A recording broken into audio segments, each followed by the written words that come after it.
So over the next few weeks, we're going to be starting a brand new series, on words. And not necessarily the words that we're saying every day, but specific words that we find in the Bible. And now I kind of went between two things of what to call this series, and maybe the big words is a good one, but all the words we're talking about are not necessarily big words. I think a better word to call this, or a better thing to say about this whole series of words we're going to talk about, is this word powerful. So we're talking about powerful words, and specifically powerful words that we find in the Bible. Now, the reason these words are powerful is because they affect our lives now and in the life to come. That they have huge meaning for our lives and how we live out our faith in God. You take, for example, one of the words that we're going to talk about is this word saved. And we're not talking about that today, but we'll talk about that in weeks to come. And you go in the Bible and you find different ideas of what this word saved means. And today we have maybe a misunderstanding of what that word actually means. And so the goal of that particular message will be to uncover, what does the Bible tell us about this word? It's a big deal in the Bible, but it's a very powerful word because to be saved, right, it affects our lives now and also in the life to come.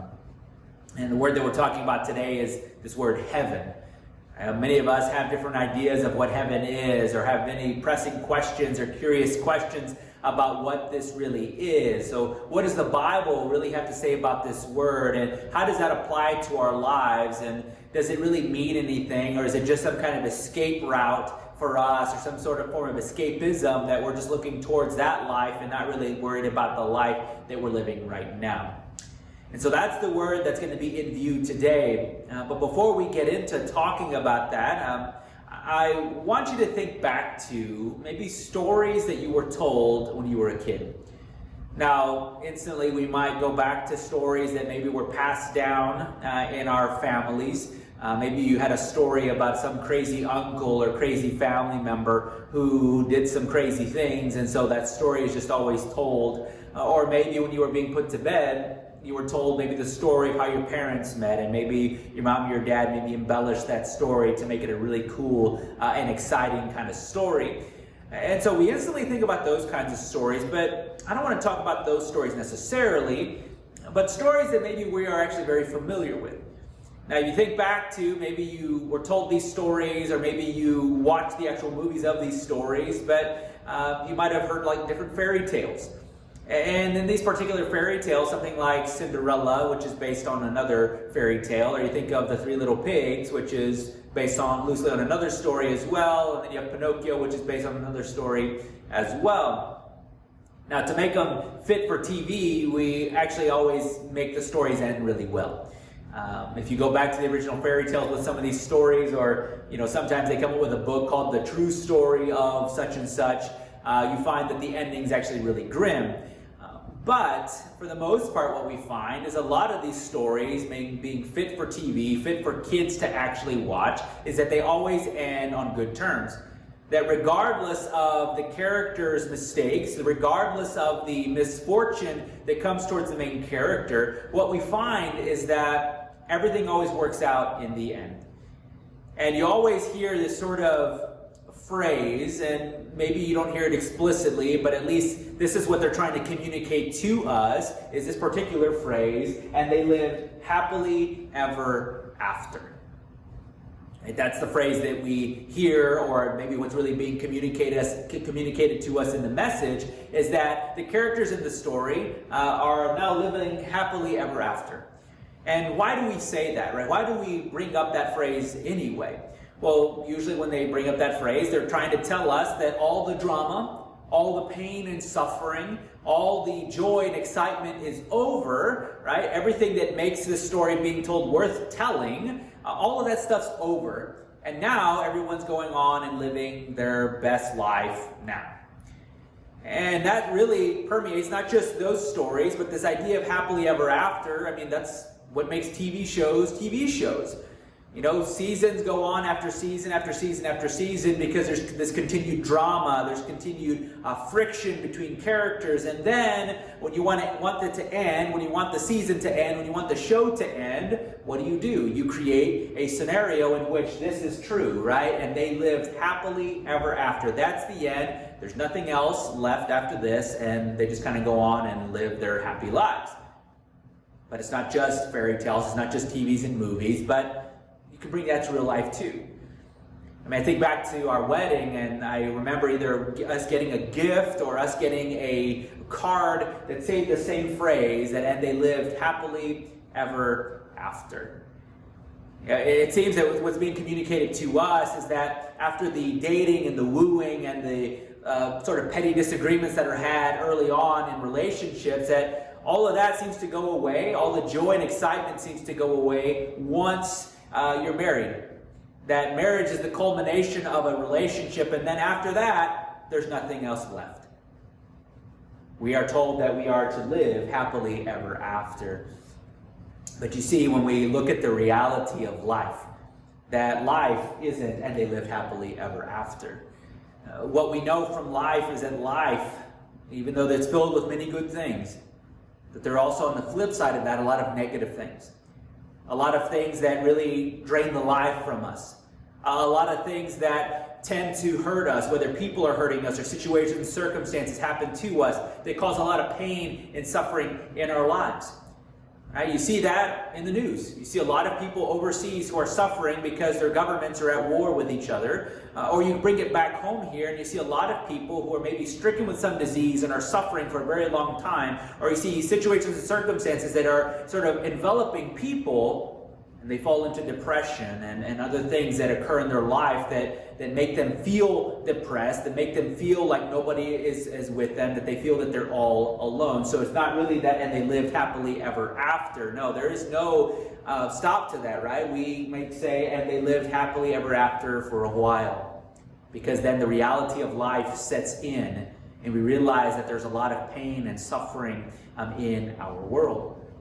And we're told in the midst of all of this pain and suffering that really how all of this ends, how my story ends, how your story ends, how everyone's story ends, is that every story ends in death. That is the resolution to our TV show. And they live happily ever after. And we feel that there is nothing more left. All the drama, all the friction, all the pain, all the joy and excitement is over, and now you're dead and you're gone. You see, when we look at it that way, when we think about it just in those terms, our future, my future and your future, it's a pretty grim future. That there is nothing beyond this life. That there's nothing beyond what this world has to offer us. But you see, when we look at the Bible, there's one thing that the Bible tells us that is something that we get to look forward to, especially if you're a follower of Jesus. This is what we have to look forward to, and again, it's that word, heaven. It's this idea that there's something else physical beyond us that is beyond this world. And when we look at our world, we look at all this injustice, and we see something happening overseas and say, that's not right. Somebody's got to do something about that. That is that desire that God has implanted in each and every one of us, whether you think so or not, whether you realize it or not, whether you believe in God or not. He's put that in you, that desire that this world isn't all that there is. That there's something beyond, that there's a sense of justice beyond this, that there's a sense of hope beyond this, what this world has to offer us. And that really, and I'm not saying this to say that heaven's not a real place, but I really do think that we're not going to go anywhere. Now, those who have passed before us, I believe, yes, they are in the presence of God. But for those of us who are here at the very end of time, at the very end of our existence here on earth, I truly believe that we are not going anywhere, but instead, what we're going to find is that heaven and the new earth, they come here. That we experience the fullness of God's presence here on this earth, and we're not going to go anywhere to experience it. And now, when we talk about this idea of heaven, now there's a lot of places, a lot of people like to go in the Bible, but there's nothing that's like exhaustive that tells us everything that we want to know about heaven. But one particular book that tells us something about heaven is the book of Revelation. Now, that already in your mind, you probably already thought about some things when you hear the book of Revelation, because instantly what comes to mind is all of these sort of end time sort of movies, or these big preachers on TV or write books that talk about the end times, or maybe you hear that had read that book or watched that movie, Left Behind. It's instantly what we go to. But the book of Revelation is much more than that. It's actually a really simple hope for people in that time, and even for us as well. But that doesn't take away the mystery from it, or the interesting pieces of it. Now, Winston Churchill, in the 1930s, and he was talking about Russia, and here's what he said about Russia. He said, "They are a riddle wrapped in a mystery inside an enigma." Now, yeah, I'm pulling back history into this, and I'm taking his quote and applying it somewhere else, but it fits very well when we talk about this particular book, in which the passage that we're looking at today finds itself in. And it really is a mystery. Because when you look at scholarly work, you look at theologians, and I've got a book on my shelf that is 4 views on the book of Revelation, and there are 4 different ideas, there are 4 different coherent ways that you can look at the book of Revelation, and even the passage we're reading today, my view is one of many views on this particular topic. And now we might say, well, if the Bible doesn't really talk a lot about it, why should we talk about it? Well, as I think, again, it's a powerful word. It's a word that has a lot of meaning for our lives now and for the life to come. And so that's why we need to talk about it. And the Bible does mention it. And so we need to make sure we understand it and have some firm footing on what we actually believe about it. And so this idea of heaven, again, the book of Revelation, this idea of heaven is inside this book that is quite a mystery still to quite a lot of people. But I think what's true, though, and I think a lot of interpreters probably agree on, is the idea that what the book of Revelation provides for us is hope. Because what you find in the book of Revelation, there's a lot of bad things that happen. But yet at the very end, we find that death isn't the last thing that we experience, is what is told to us as our reality in this world. And yes, that is a reality. I'm not saying that's not true. We're all going to die. But that doesn't provide any hope for anybody in this world. And so what the book of Revelation does, what this passage does, is it shows us that there is hope beyond this life, that there is hope beyond what this world can offer us. And that's a hope that so many people in the Bible, so many people throughout history have looked forward to, whether they were believers in God or not, whether they were followers of God or not. Even if they face injustice, they would look toward a time like this, some kind of utopia where justice is actually served. But when we go into the Bible, we go into the Old Testament, and this is only something with someone like Abraham or even like Moses and even the prophets. These are only things that they could only hope or dream would happen, because what was sort of realized in their lifetime was just a small sort of picture, a glimpse of what God had planned for all of humanity, for the entire world to experience, which is this fullness of his presence dwelling here on earth, the new heavens and the new earth coming down and dwelling among us. And so where we're going to turn is the book of Revelation. So we're going to go to the end of the book, almost the last chapter of the book, Revelation chapter 21, verses 1 through 8. And as we've been doing, we've been sort of just going verse by verse or section by section here. And that's what we're going to continue to do, because I found that it's been more fruitful for a lot of people to really try to understand the passage in this way. And so when we turn to the book of Revelation, the 21st chapter, the first verse, here's what it says. And this is John talking. All right, John's writing this, and he says, and this is John the Apostle, this is John the disciple, the one that was closest to Jesus. He writes the Gospel of John, 1st, 2nd, 3rd John, and writes Revelation. And here's what he says. He says, "Then I saw a new heaven and a new earth. For the first heaven and the first earth had passed away, and there was no longer any sea." And so John gives us this big, grand picture of really what he sees coming down from the heavens. And heaven could be 3 different things, right? I mean, they'd be talking about the sky that we see, and then you can go beyond that and where the stars are and where the planets are, where all the universes are located or where they habitate. And then you go beyond that, which is actual heaven. So they talk about 3 sort of types of heavens. And so he looks up into the sky in his vision, and he sees this coming down to him. And now scholars say this is the last "then I saw." Right, there's a lot of parts in the book of Revelation, a lot of places where John says, "then I saw," or "and I saw," and this is the very final one, and it's very fitting because what we find is this is God's grand final act for history, right? That he is going to bring the new heavens and the new earth down to us.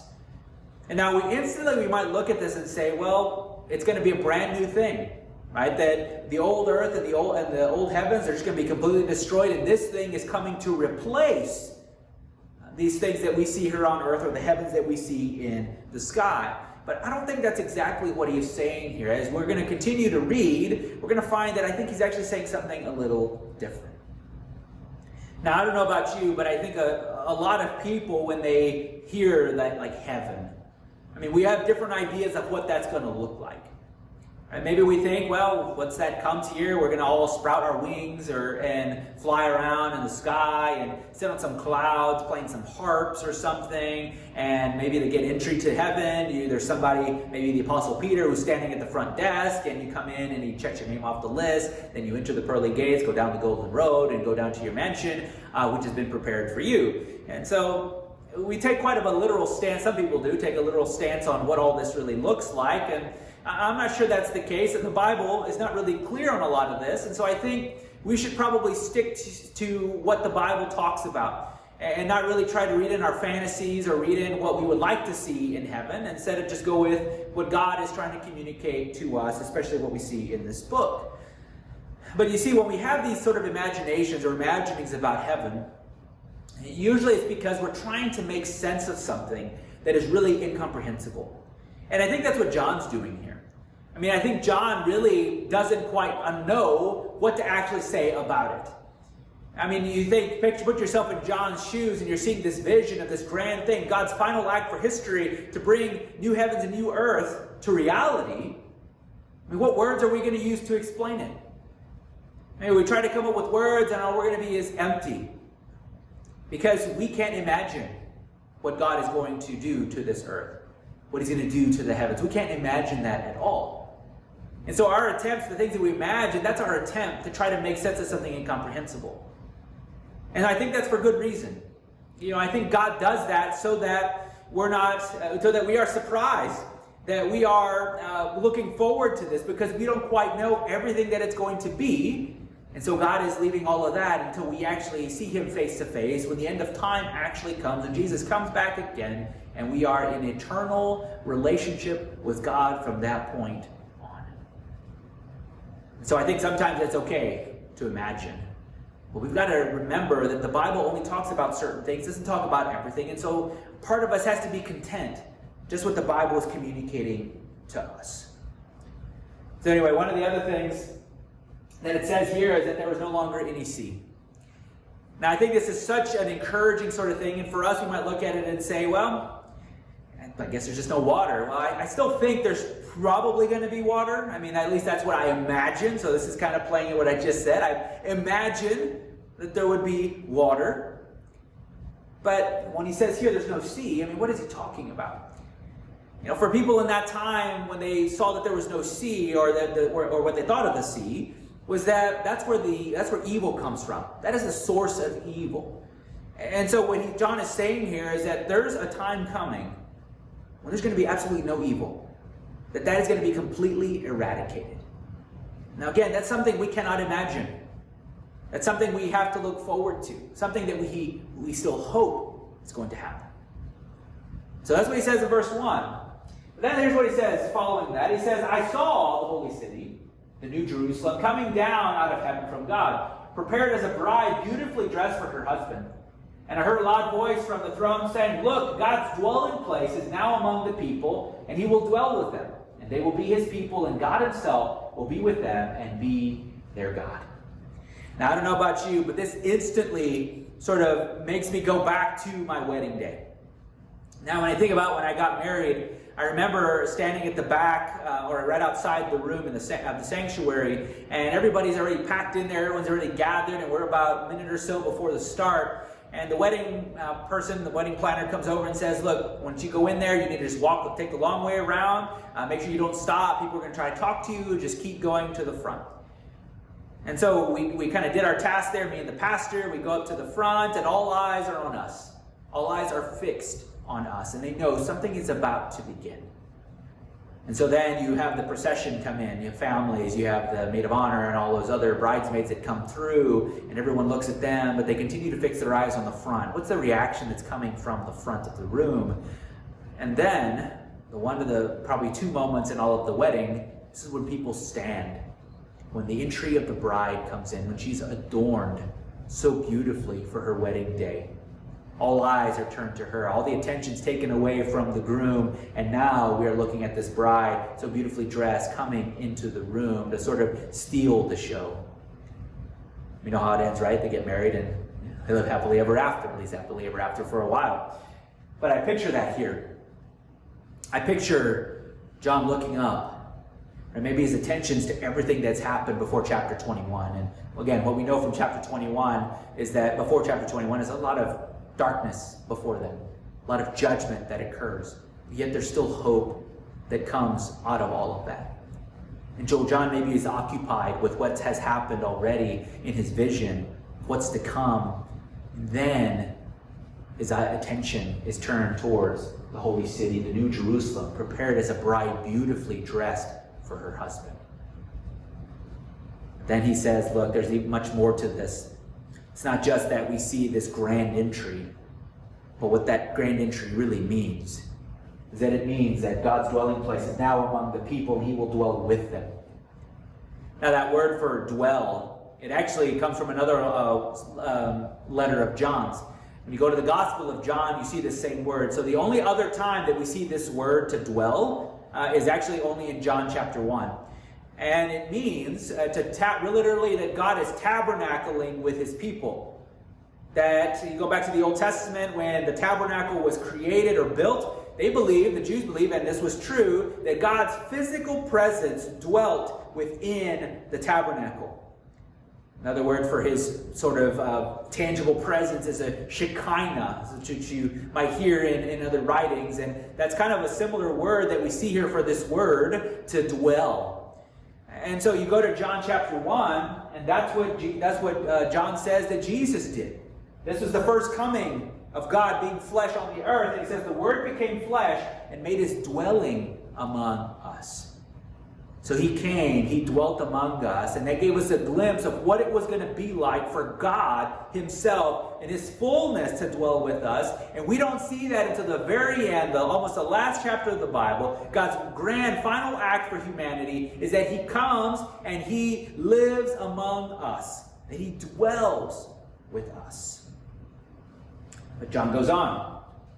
He will wipe away every tear from their eyes. Probably one of the most encouraging verses in this book. And there will be no more death or mourning or crying or pain, for the old order of things has passed away. He who is seated on the throne said, I am making everything new. And then he said, write this down, for these words are trustworthy and they're true. Now, it might appear, at least theologically, that, and I think I agree with this, is that when the end of time comes, when God comes back, I don't think we're going anywhere.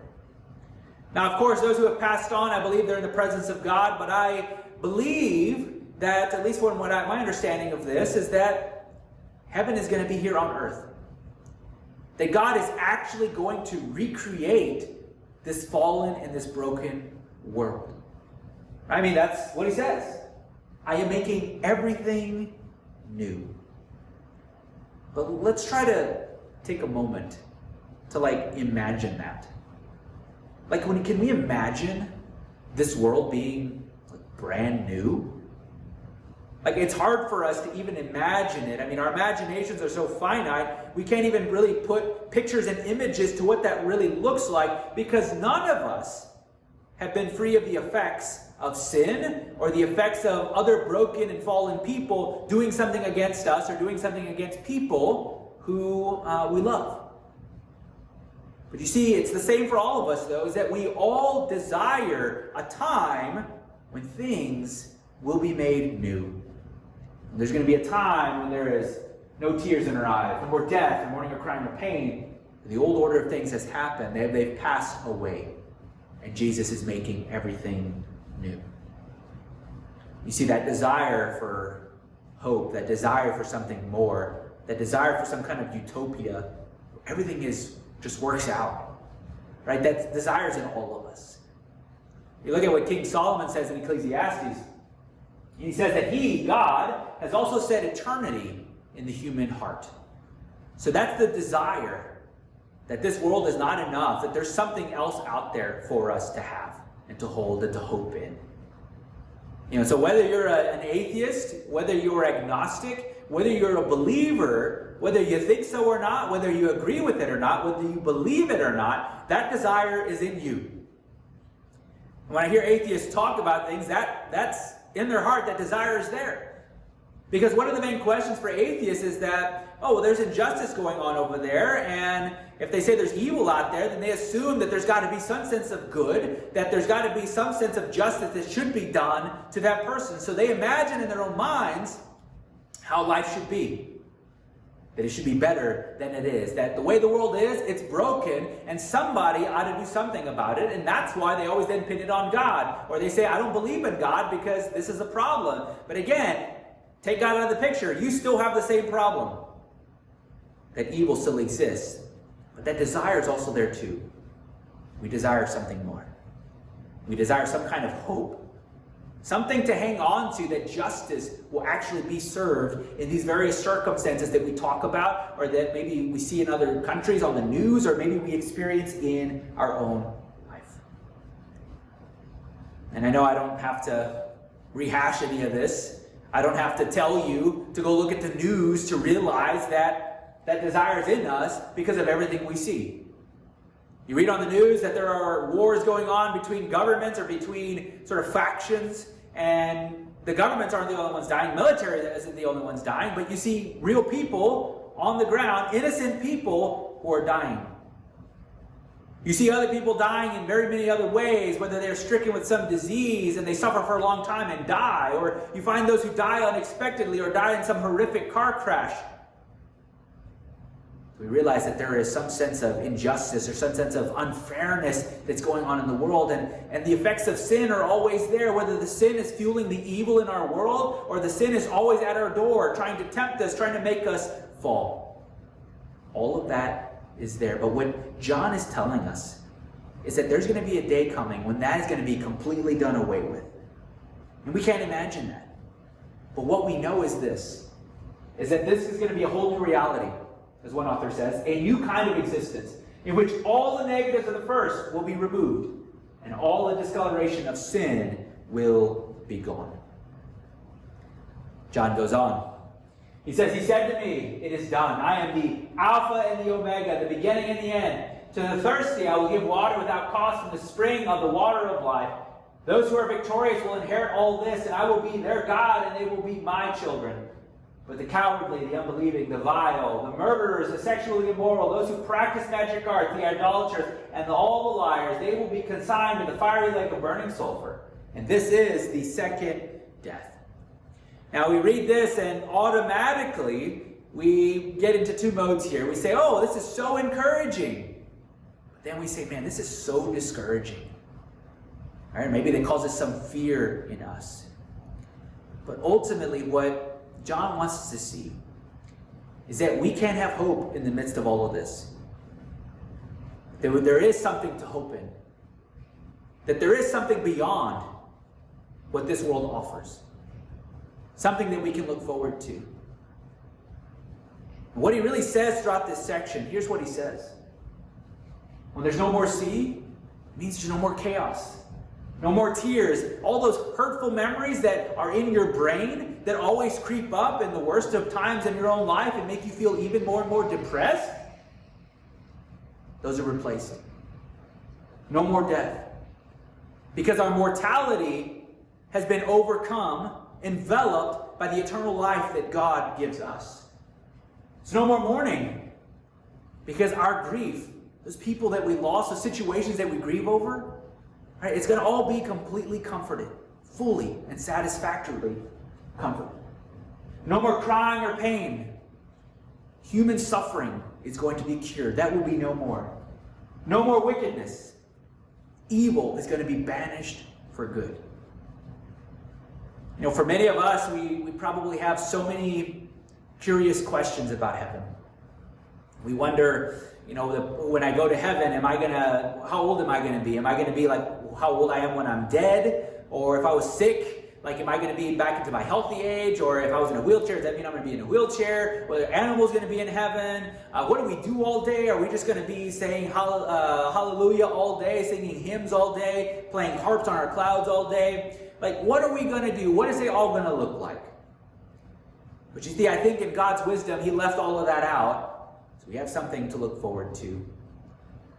But he gives us a little glimpse, trying to help us understand some small part of it, of what he intends for us.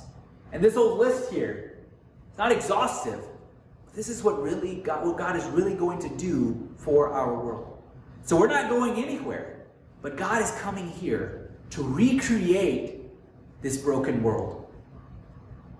He's going to bring the fullness of his presence here on earth, that we can see him perhaps face to face. Now, Revelation is a kind of a scary book, right? But it's really a book of hope. Because what we know is that, and for those people in those times, right, they endured a lot of persecution, a lot of suffering.